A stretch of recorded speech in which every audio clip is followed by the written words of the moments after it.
Hello and welcome to the Voice of Intuition podcast. My name is Susan Jane and I believe that trusting your intuition is the best way to live your life with meaning and purpose.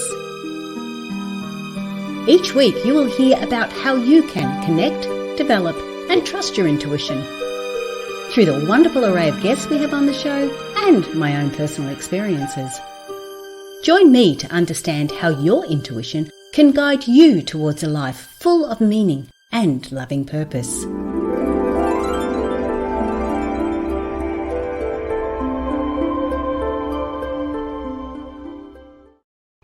Hello and welcome to the Voice of Intuition, the show that helps you connect with your intuitive nature. I'm Susan Jane and I'm your host for the show.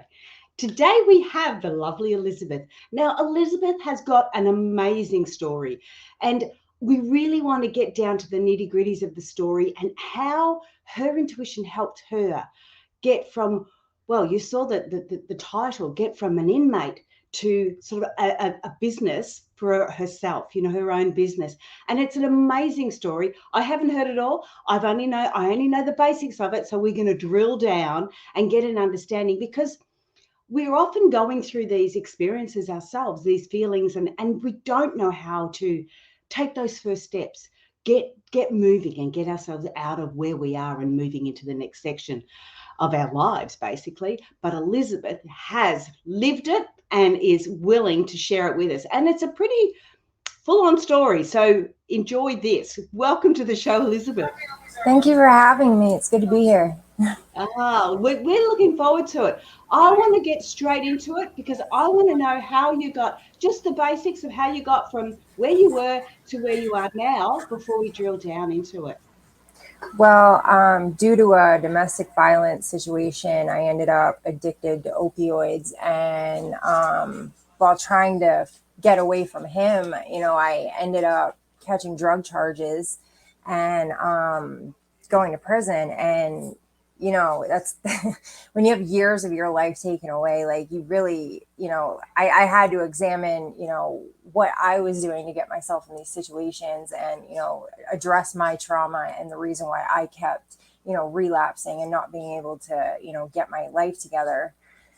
And, also just actually believing in myself and like trusting in myself. Every time I ignored a gut feeling, about someone or something, and I'd always turn out to be right. And, we have an inner voice that kind of guides us. And, it was really a lot trying to hash out, is that my inner voice or is this the trauma talking? Or, it was really, a lot. But, here I am almost 6 years later of being out and, I'm doing really good. Oh, that's brilliant. So I liked how you said to getting that understanding of, is it your inner voice or is it the trauma talking? Because it can be so hard to assess the two different ones. And especially when you're going through the trauma, like I can sit back here and go, oh, just do it this way because this is how I did it. And of course, that's really when someone's experiencing trauma and going through the crap that we go through, I find it very condescending when somebody turns around and goes, oh, just do this, because it's not like that. But I want to go a little bit further back, Elizabeth.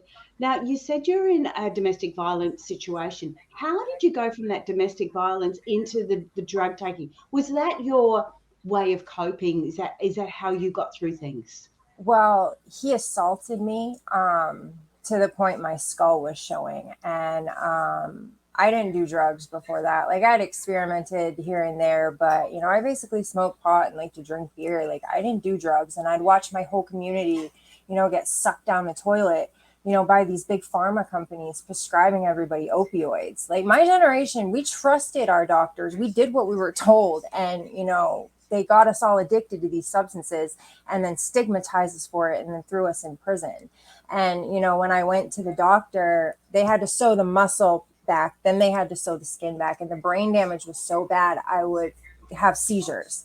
And I also found out I was pregnant that day, while I was in the hospital for that injury. And they gave me opioids, and at first I took it, but then they sent me to the pain clinic, and it was clear they were going to have me on this like regularly now. And I was in excruciating pain. Like, and, I've had therapists tell me when you're an addict, and basically what happens is it rewires your brain to make that substance more vital than water. And if there's trauma involved, on top of chronic pain, that is the worst, most dangerous type of addict. That's the addict that will usually never get clean because they have these other two huge issues that is, driving this, addiction. And I tried to refuse it, and I was now on state insurance. I was no longer on my parents' insurance, and I noticed I was treated differently. And now I was in the poor people bracket. And when I tried to refuse, they told me this could result in a call to Child Protective Services because I was pregnant, and the amount of pain I was in, I was like having seizures, and I was going deaf and blind for moments at a time. Like, this really altered my life, this one injury. And so of course I took it, and they said I was on too small of a dose to get addicted, and that's all just big pharma propaganda, to push their substances and make money off the suffering of the American people. And so, the abuse got worse, the drug use got worse. The first time I shot up, he literally trapped me in the bathroom and was like, "You're going to do it, and you're going to do it the right way." That was his favorite thing to do. It was trap me in the bathroom and literally like torture me for hours. Like, it would start with me begging for my life. And, by the end, I'd be begging him to kill me. Like, just get it over with. He'd like burn me with cigarettes. He, choked me with my own curling iron cord. And I just gave in. I was like, all right, just, do it. Cause like, I didn't want to get beat up again. And, the needle itself like is a whole other addiction. And, that's, something nobody wants to get into, but, it just sucks because I didn't really feel like I had a choice in the matter. And, there was eventually like a final showdown between us where he put me in the hospital, and cops ended up showing up, and he ended up getting into a high-speed chase and a whole mess of things. I lost my public housing because the cops showed up. So I went to Spruce Run, the battered women's shelter in Bangor, and told them my situation. And at first they called me a liar because they said I wasn't crying. And most women that came in there cried. And when I was 8 months pregnant, he held a knife up to my face, because he started pushing me around. So I started crying. And he holds a knife up to my face and goes, "One more tear rolls down your cheek and I'm going to cut your face off." And so after that, I didn't cry. Like, I didn't cry for years. And, that was some internalized misogyny I eventually had to unpack, because then, I didn't have empathy for people crying after that. Like, you serious? And, then I go to the shelter and they used it against me again. They said, "Well, you're not crying, so we don't believe you." So I went and I got the hospital records and the police records and everything else. And then they did a 180 and said, "Well, your situation is too dangerous. Your injuries are so extensive that we feel it would put the other women in the shelter in danger." And I'm like, "Are you serious?" Like, they had 2 beds open, and the girl that got the bed, the guy didn't even hit her. He kicked her car. And that's domestic violence. Absolutely. Destruction of property. I'm not trying to diminish that in any way. But compared to my situation where I would have died if I hadn't gone to the hospital, like, this man choked me to the point my windpipe, like, it was damaged. I would have these like fits where my throat would just close, like if I got hiccups or anything, because he choked me so bad. And then I found out, like, you're 600 times more likely to die by your partner if they choke you. And that was a really hard statistic for me to face, because, he almost did kill me. And like, these fits would go on for like 45 minutes where I'd have to chug water just to open my throat enough to be able to breathe, and, the trauma, it made me insane. Like, I was dangerous, after a certain point. I didn't have like conscious thoughts about hurting him, but I would have dreams about killing him. And, it really takes its toll. And people love to ask, "Oh, why do they stay? Why would you stay after that?" Because when I tried to leave, I got held hostage in my own house for 3 days and beaten and raped. So Yes.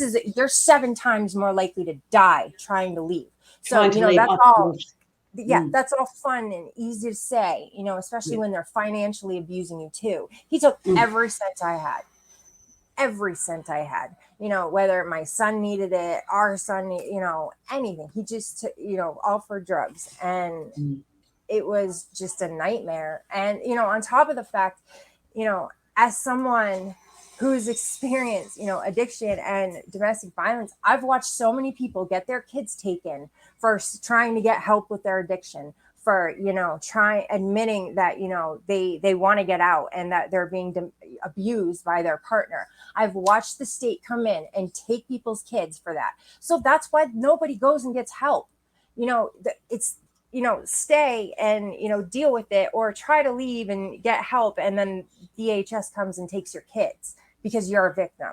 Like, this the system that America has right now, and it's a dystopian nightmare. Mm. And so, you know, once they turned me away, I had made a deal with my father that, you know, if they didn't help me, I'd sign temporary guardianship over, because if he showed up with the cops, my dad would have to hand my son over. And, you know, yes, he was in and out of jail, you know, whatever, but it's just, you never know what's going to happen. And since I was having, you know, all that head injury, you know, issues, I wasn't a safe caregiver for them anyway. Like, I was waking up on the ground, not knowing how long I was out for, and going, I have a 14-month-old running around and I'm not like conscious. And, Yeah. you Wow. know, that was like a horrible thing, you know, for me to face. Like, I'm not, you know, a safe caregiver for my daughter because of this. Mm.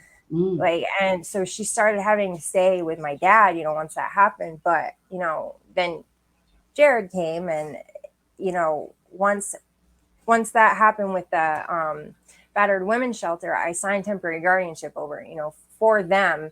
And, you know, like, if he comes after me, he comes after me on my own. Like, my kids don't need to be there for it. And once I did that, I lost my health care. So I couldn't go to the doctor anymore. I couldn't, you know, like, I lost all my medications. And so now I was like self-medicating, and basically drug dealers helped me. They were the only ones that like helped me. And, you know, did they take advantage? You know, sure.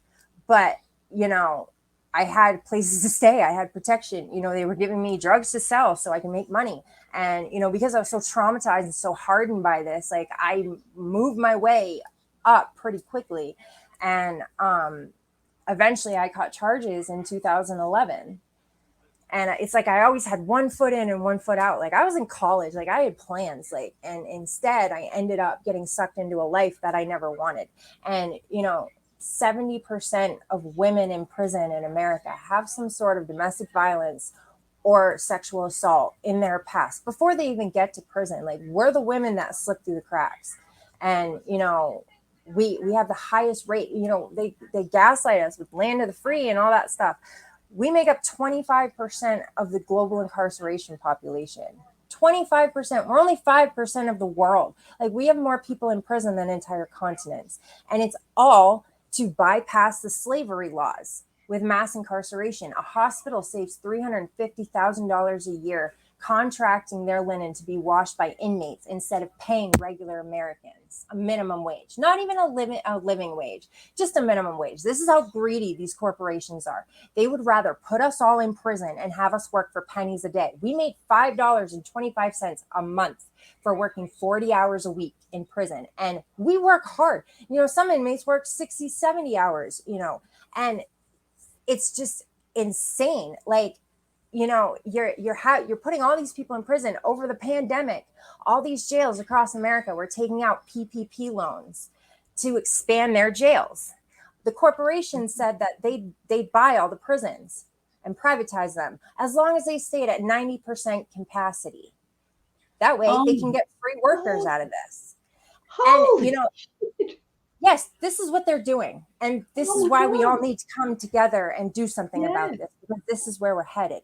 Yeah. And you notice the housing problem erupted. There were homeless people everywhere during the pandemic. Before the Mm. pandemic, there were 3 empty houses for every homeless man, woman, and child. Now there's 29. And they're criminalizing homelessness in all these cities across America. And when you criminalize something or a group of people, you put them in jail. So that's just going to add to their free workforce. These people are so greedy and sociopathic. They would rather put us in jail than traffic our kids to the state. You know, this is modern day slavery. This is not rehabilitation. This is not anything they claim it to be. This is slavery. And, you know, if we don't do something about it, it's only going to get worse. Yeah, it's like let throw them in jail so we don't have to deal with them. You know, it's that sort of mentality, yeah. And whereas jail, incarceration is not necessarily giving them rehabilitation. It's not doing that. It's just a time frame of chucking them in one spot and sort of going, I don't have to deal with that now. Which, yes, I absolutely agree with you. In the studies that I've done, I've seen that happening. I've seen what that's about. Obviously, we're in Australia, so it's very Right. no, I'm not going to say it's very different because I don't know, but it's quite surprising the data that you're bringing forward, and it sort of hits you in the face a little bit, doesn't it? Yeah, my first week at Somerset County, I witnessed an entire pod of women get stripped out because they signed up for a razor, and a male sergeant wanted a list of who shaved their vaginas and who didn't. Those that did got written up. Now, they didn't have this rule for the men. They weren't stripping the men out, you know, analyzing their pubic area to see what their shaving preferences are, you know. And then they apologize for it. They're like, well, it wasn't supposed to be like that. What was it supposed to be like? Like, y'all are taking bets, like who's got a landing strip and who doesn't? Like, what is wrong with you? And nothing ever happened to the officers that did that. Nothing ever happens. Yeah, there's no consequences for their actions. No. I mean, predators flock to these institutions for employment. Like, it's really bad in there because, you know, I've had conservative women in this country tell me, if you don't want to get raped by cops, then don't go to jail. Just say you're okay with certain groups of people getting abused. Just say that because that's what you mean. Like, you literally think it's okay for cops to do whatever they want to us because we had addiction issues, because we're, you know, we fought back in a domestic violence situation and we got put in prison for it. I mean, it's not balanced, is it? It's not right. You've already gone through all this trauma. You've already gone through all this drama, trauma and abuse and everything else to be incarcerated and cop more. Yeah. You know, like that's not helping you. And yes, you have had a drug addiction, but there was a reason behind that as well. And you're not looking. 70% of addicts in America, you know, or opioid addicts anyway, they start out by going to their doctor. Like, I mean, we got set up essentially.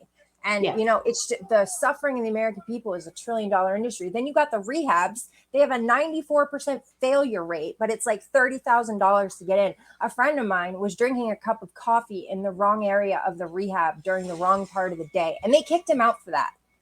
No refund, $30,000. He got out and overdosed. And it's so easy to just be like, oh, well, they're an addict. They broke the rules. You wouldn't have those petty rules for cancer patients or, you know, something else. Like, you're doing this to make money because then you just fill that slot and it's another $30,000. Like, it's one big money pit. I mean, the corruption and the profits over people in America is so barbaric. I mean, like, every 6 months I break down and I'm like, I gotta get out of here. Like, I gotta move out of this country. And, you know, then I give up, and, you know, it's that much harder for a felon, you know, to leave. But, you know, I go through this mental breakdown every couple months where I'm like, I gotta get out of here. No, I totally understand that. But the reality is, Elizabeth, it's not, you can't guarantee it's going to be any better anywhere else. True. And but at least there's universal health care. Yeah, exactly. At least they have universal health care. Yeah. And the thing is that you've experienced it, so you've got that knowledge and understanding of it. I've not experienced that, so I don't have that knowledge. So is it any worse in Australia? Is it any better in Australia? Have no idea. But you could come to another country, you could come to Australia and go, you know what? It's just as bad. It's just as corrupt. And I would imagine it would be.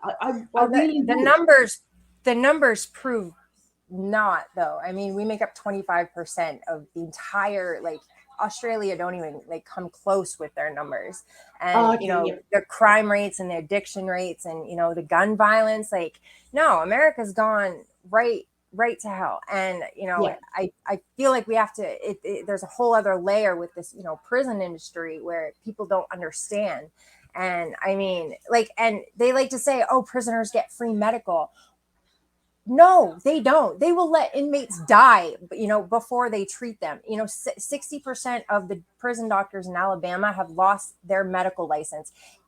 Doctors who have lost their medical license are allowed to work Mhm. at prisons and native clinics. Like, they are still actively committing genocide in this country, and it's sick. Like, I met a handful of women in prison that had all been sterilized against their will. Like, this was before Trump filled up the ICE camps with the refugee women and you heard about them getting sterilized. No, they were doing this to American women. And after like the fourth woman, I realized, I was like, not a single one of them is white. Like, and they've been doing this to the natives, and black women, for, since forever, oppressing them extremely bad when it comes to the rights of their body. And they're still doing it. Like, they are still committing these horrible, inhumane acts in this country. And I like grew up thinking like, oh, America's so great, like, it used to be racist, but then we had the civil rights movement, and everything got better, and now everybody's equal. Like, I really grew up under that illusion, and it took me going to prison to see things for what they really were. Like, the much longer sentences for the black and brown women. Like, I mean, if I wasn't a white woman, I probably would have gotten a lot longer than 37 months. And Mm. it's just things like that shouldn't be happening. And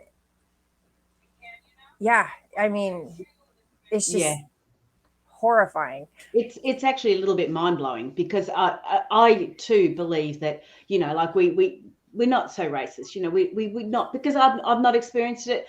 I've not been in those circles. I did learn a lot about it in uni. Got an understanding of our Indigenous population and what the Yeah, experiences that they're going through and how different it is for them. So I have a lot of empathy and understanding of it. But when you're put into that situation, when you're head first in there and there's no way out, and that is what you're seeing and that's what you're experiencing, that yeah, is, as horrible as it is, what I've really appreciated just in these last 20 minutes that I've talked to you is the passion that you've got to help these people, to bring a light on an area that the general population don't know about. Because I have to confess that somebody's in jail because they've done something wrong. But why have they done something wrong? If we take right, it back another step, then we start to have a little bit more empathy for these people that are in jail. At the moment on the Gold Coast here, we're experiencing a lot of problems with teenagers, like young 15, 16-year-olds, younger, underage, well, teenagers basically, and they're going a little bit rampant. They're breaking into people's houses, they're stealing cars, they're stabbing people, they're all sorts of different little groups and sessions of it. Now, we've not experienced that before in that context in Australia, that strongly, and it has got people up in arms. But straight away, they're blaming all teenagers, and that's where I go, no, stop. You've got to stop that. Not all yeah, teenagers are like that. It's like not all black people like this. Not all native people are like this. Not all Indigenous people are like that. Stop putting them all into one big bucket and yeah. trying to work through it and go through it that way. But we definitely have gone a little bit off track here, but I love the passion. um, Sorry. that's fine. No, I love that. That's great because that passion. I mean, I really get that. That's me to a T. So when I trace back and we go back over it, you were in such a violent domestic relationship, such an extreme there. I get why you don't leave. I get why women don't leave.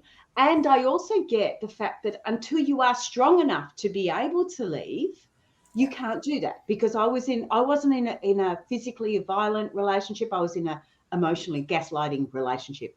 So Yeah. it took me a lot longer to leave because I thought I was just going a little bit crazy. I remember thinking, Right. I wish you would hit me so I had an excuse to leave because I Right. felt I didn't have an excuse. It was Right. like, toughen up, bitch, you know, get Yeah. harder. But I wasn't like that. So I needed to be strong enough to be able to leave that relationship. And so I understand there's either a fear because you aren't going to survive, whether you're with them or whether you're not. And Yeah. then there's that being strong enough to be able to do it. So I have that understanding. Your go-to method, your way of coping was obviously to go, well, not that you even had that choice, but that's where the doctors put you onto the opioids and got you into that sort of cycle. And again, it's like he had control over you to start with. Now the doctors have got control over you, or the medication has got control over you until they don't want to deal with it, push you aside. The next thing you've got, which is not by your choice, it's the only way you can go, is to go in through the drug dealers. So I Yeah. get that. But all along, what was your intuition doing? What was your gut saying all the way along? Um, Honestly, oh God, that's so long ago. At the time, like I knew from jump this was going to be a bad relationship and it was going to leave me like emotionally scarred, whatever. It did way more than that. It left Yeah. me physically scarred, everything else. And I just didn't listen to that gut instinct. And, I didn't trust myself. I didn't have the confidence that I do now. And you know, I struggled with mental health issues. Like they misdiagnosed me with depression, bipolar, ADHD. Like I've been through all of them. And but I tested significantly high for being high functioning autistic. So, I always just kind of thought there was something wrong with me. Even though I'd have dreams that would come true later on, even though I had like all these really intense supernatural experiences that can't be explained, I always just, thought I was, there was something wrong with me because that's what I was told. Yeah. And yeah, Yeah, so you go along that way, and yeah, I totally get that. Um, I didn't go through the same sort of situation, but there was always that feeling that something doesn't. I just don't feel like I'm fitting into the box that they wanted me to go into. I yeah. just sort of feel like I'm a little bit out of the box there. So obviously you've gone to jail because of the drug addiction and everything else in where you were at there or selling the drugs. So you've gone into jail. What happens in there as far as how you cope and what happens when you come out of jail? What happens there? Well, there really is no coping. I mean, I work out, I would write a lot, I drew a lot, you walk laps, but there's really no escaping that. Like especially solitary confinement, it literally slows your brain down from the lack of stimulation. And it makes normal situations, like when I got out of solitary after 6 weeks, like people talking over each other would send me into a panic attack, like because Mm. it makes normal stimulation completely overwhelming, because the only stimulation you're getting in there is violence and chaos. So, I mean, like when I got out, just going to Walmart and all this stuff, I would get physically ill, from the stress, because it was just so much stuff and my brain was like so overloaded and, overwhelmed. And it really alters your brain chemistry. And, there's just nothing you can do about it. And, there's a lot of like cultish, kind of, authoritarianism like behavior that goes on in there, and it automatically sets off this us versus them scenario. Mm. And yeah, it's just they do it's a lot of indoctrinating and psychological warfare and just drugging people, and yeah, it's Yeah. it's bad. Okay, so it like I guess I look at solitary confinement and I sort of think to myself, oh, I wouldn't mind some quiet time because life gets so busy, but it's the complete opposite. In what you were saying, it's actually the complete opposite Yes. because you might have that space and that quietness, but as soon as you come out, the noise, the interaction, everything that's going on is extreme. Yeah. And you have nothing to do. You're locked in 23 hours a day, and Yeah. if you're on suicide watch, you have nothing in that cell. You don't even have a blanket. Like, they give you this Oh, big, heavy suit thing that they put you in. And, it's used as a form of abuse. And, yes.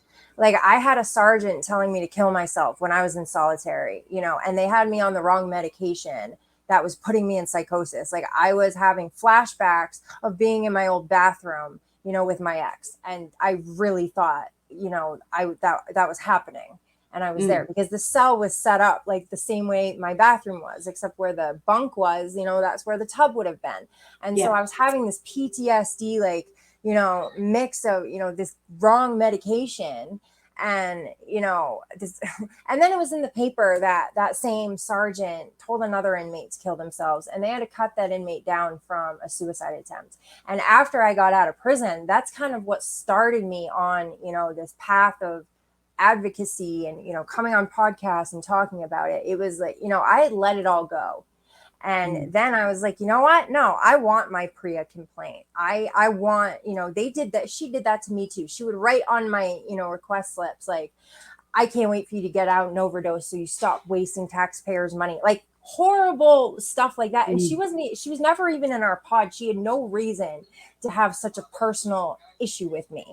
But she was crazy, and they let her get away with, whatever she wanted. And when I was in solitary, they have illegal cameras inside of the cells at Somerset County Jail. I've been trying to get my PREA complaint to prove it, but they are not abiding by the law. And so a PREA complaint stands for Prison Rape Elimination Act, and it doesn't do anything. So anything sexual, whether it's staff or inmate, you file a PREA complaint. And they forced me to strip in front of this camera under duress of being, extracted. And when they extract you, they show up 12 deep, all suited up in SWAT gear, electric shock shields, batons, rubber bullets. This is what they use on unarmed women that are by oh, themselves in a cell. yeah. And they don't care if you're pregnant. They don't care if you're old. They don't care if you're sick. They don't care if you're so out of it you don't know where you are. And, I just didn't want to strip in front of this camera where I knew there were men watching.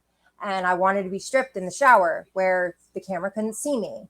And Mm, they, threatened me with this. And I'd watched it be done to another girl, and they threw a canister of gas in her cell that takes the chemically designed to take the oxygen out of your lungs. And it came through the vents, and it came in all of our cells. And I wasn't even directly hit with it, but it was awful enough being, just having it come through the vents. And these cops get gas masks, so they don't care. And, yeah. I didn't want to fight like 12 officers. You know, for those of you out there who think you can just say no to these people, you can't. They will come hurt you. And so I filed a PREA complaint against Somerset County Jail.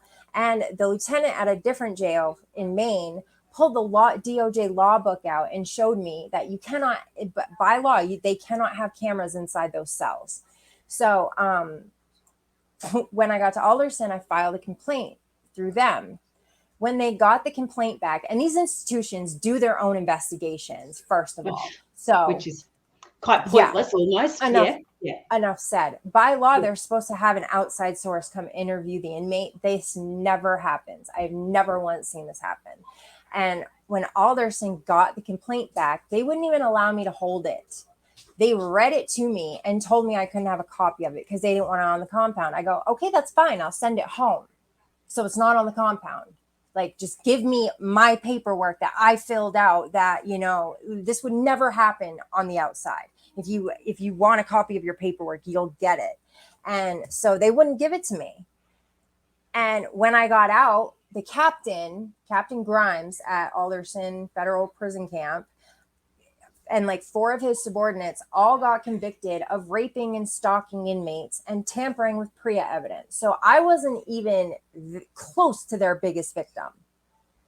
And, these institutions cover for one another. Like, the Yeah. corruption that goes on in there, it's just horrifying.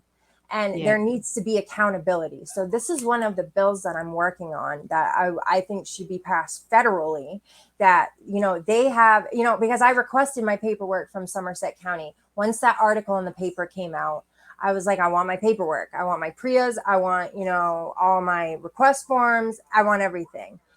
They said, we already sent that to you. So if you want it, you have to get a lawyer to subpoena it. Well, you can't subpoena anything without an open case. And to open a case, I would have to have the PRIA paperwork. Oh. So it's a total catch-22. Yeah. And Just goes around in circles. I went to the Freedom of Information Act and they could not find this complaint. I went to the DOJ. They could not find this PRIA complaint. Yeah. So it's just gone. So Somerset County is the only one that has it at this point, and they're refusing to give it to me. By law, they have to give it to me, but there's no consequence for them if they don't. So I'm working with legislatures to try and, fix this, because there has to be some kind of consequence for these corrupt institutions that don't want to follow the law. They used to love to say, oh, you only ask for a lawyer if you've done something wrong. Oh, well, look at you telling me to get a lawyer. Like, why are we trying to lawyer up? I just want my paperwork. Like, that's it. And, so my proposal states that for every day one of these institutions stonewalls an inmate, it'd be like $500. There has to be some kind of, financial, something for this, because they're all doing it and they're all getting away with it. Provincetown County's doing the same thing, refusing to give people copies of their PRIA paperwork and, their complaints. And when you send it in, like, unless if you ask to make a photocopy of it, which takes a whole, that's a whole other, set of issues you have to do, before you hand this paperwork in. Like, they make it very hard. Yeah. So really what you're saying is that you have gone through the consequences of your action. You have had to deal with that. They need to everyone needs to look at the consequences of their action. And if there is no consequences, then the action's just going to keep going. What do they say? The definition of stupidity is doing the same thing and expecting a different result. Right. So you're standing up and you're doing something about it, which is really good. The other thing I want, because we're starting to get a little bit low on time, Elizabeth. So obviously you've gone through all that sort of that situation, and nobody wants to go through that sort of thing. But what I really like is there's a lot of people that would just sit there and go, woe is me, life's crappy, and I don't want to play anymore. Whereas you've gone, no, there's a lot of injustices here.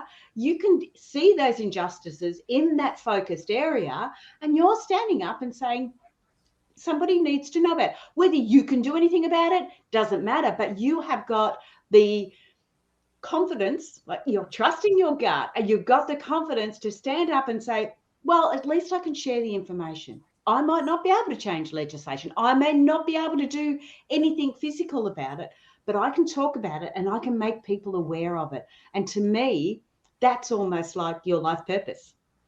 It's like that is the purpose of why you've gone through what you've gone through. Yeah. But it's hard to feel sorry for yourself when you're surrounded by women who have, 5, 10, 15 years more than you. And there's always somebody in prison going through way worse than you. Yeah. And that's something you can count on. Like, I mean, I'm grateful for the experience because I never found like that kind of support, in women and, my family even. And so, and I figured out how like tough I was. And, I made a little business while I was in there. I would paint coffee cups, seal it with floor wax. And when I went back on probation, I was at Danbury and they had me paint murals, and that was my job. I made $57 a month. That was one of the highest paid jobs in a prison. But, I continued it once I got out, and, just thank God for Janet Mills changing, vein care and expanding it, because that was the only reason I stayed sober. When I got out on probation, I had $1,300 of prescription meds, psych meds that the prison had me on, and no way to pay for it. So I was like spacing out these psych meds that are very dangerous if you just stop taking them. And, they wonder why the recidivism rate is so high. It's like, because they're profiting from it. Like, they just set you up to fail, basically. And, no minimum wage job can even pay for a 1-bedroom in America anymore. Like there's just, all these people end up selling drugs because it's the only way they can pay their rent. Oh, I can sell this bottle of pills that my doctor gave me, or I get my lights are going to go off, or my heat's going to go off, or I can't feed my kid. That's like the pretty much, the majority of drug dealers in America that, they want to demonize so much. And if people would just have their basic needs met, this wouldn't happen. If people had universal health care, if they had stable housing and jobs and could get food should be a human right. And I'm so disgusted with the people in charge because they just voted at the UN, that food is not a human right. I am like disgusted with the American vote right now regarding that. Like, I'm so mad about it. I absolutely get you. But I can't go along that tangent at the moment because we haven't got enough time. But I just wanted to touch base with the so while you're in there, you've actually discovered, or you've actually got into the painting, and you've been allowed to express your creativity in a more positive way, which is really lovely. So you were doing murals in prison. And now, what are you doing? Tell us all, because we've only got a few minutes to go. Tell us all about your. I have an environmentally friendly clothing brand based on my art. Like, this is one of my placemats, and it comes in plus sizes, so it's very inclusive. So it's all of my paintings, and it's made in Canada. And, I did this, brand. I created this brand during my own healing journey. And I just, as women, we're told, our worth is based on how skinny and pretty we are. And, I've seen so many brands just, size their clothes way too small, because it's skinny culture. And I've watched so many of my friends go through like, body dysmorphia issues. And this brand doesn't do that. It's very nicely sized. So, and everything actually runs a little bit big, which I was like really happy about, because I was like, oh, good. This is going to make people feel good about themselves. And, this is for anybody who embodies the divine feminine. I'm not going to get into genders. Like, I want everybody to, be the best version of themselves and, turn their pain into a purpose and, try to make this world a better place. Ah, beautiful. And so where can we get these beautiful artworks? Or, well, wearable art, isn't it? Yes, wearable art. So it's legalleries.com/en/elizabeth.mcotowitz. And you have to put my name and stuff at the end because there are other artists that go through Legalleries. I did manage to get it in some stores. And I do wholesale. So if anybody wants to, carry this brand in their store and, help spread the word and educate people about, this modern day slave trade in America, I would just be so elated and love to work with you. So, yes. And I will have the link down below too in the description, so they can link on and connect with you there. Because I had a quick look. And they look amazing. And you're working on some for Halloween, aren't you? You said. Yes, I am. We're doing sugar skulls. This is work in progress. It's almost done. But stuff like that will be on dresses and bags and, all kinds of stuff. Like, I'm kind of a weirdo. Like, one day I'll be like flowers and butterflies and rainbows. And then the next day it'll be like skulls and like gothic stuff. And, there's something for everybody here. I am also, my book is coming out soon. It's called cool. No Justice, Just Us. And it's going to be in 2 parts. I believe I'm still in the final stages of editing it, but after 10 years of writing this book, I think I'm almost done. It took me 3 years to do mine, so I know how you feel. That sounds really good, and they'll be able to get that on Amazon, but we might even get you back on when you've got the book done. We'll see how we go. Oh, that'd be cool. Also, I'm on Instagram and TikTok. It is EPM_art_1111. Okay. Cool. I almost forgot for a minute. That's all right. I forget mine. Thank you for being on the show. That was so good and really quite enlightening to see what's going on in there. And I think we just have to start thinking about prisons not as a place of punishment, but a place of the ability for them to transform and create a new life as they come out. And doing what's happening now, that's not going to happen. No. Yeah. So thank you for being on the show. Stay there. Don't go away. I'm going to take a photo in a minute, but I'll just do all the goodbyes and I will talk to you soon. Hey guys, that was amazing. I was not even aware of half of that. So I think when we're listening to podcasts like this and when we're getting some understandings like that, it is nice to see that other side to it, because it's easy to just throw people in jail and go, they're no good. Whereas putting them into a more negative environment is not helping them. Let's have a look at how we can help. Let's look at how we can create these areas for them to transform, to become better. I mean, there's going to be people that will never become better humans. That's their journey. But there is a lot in there that all they're doing is making it worse for them as they come through. So, have a little bit of sympathy, have a little bit of empathy, I should say, for those that are doing it tough and doing it hard, because that's how they've got to cope. In whichever way it is, they've got to cope. But that is all from me this week. If you would like to subscribe or share the podcast, I would be absolutely delighted. If you want to jump onto intuitivenature.com.au, there is online courses to learn to develop and connect with your intuition. And I'm bringing out a program called the Trust Mastery Program, which is going to help you learn to trust and build that confidence that we need to be able to step out of some of those areas that we look at, or those areas that we are trapped in or feel trapped in. So yeah, that's all about that. But I am going to say bye for now, and I will see you all next week. Okay, see you guys. Bye.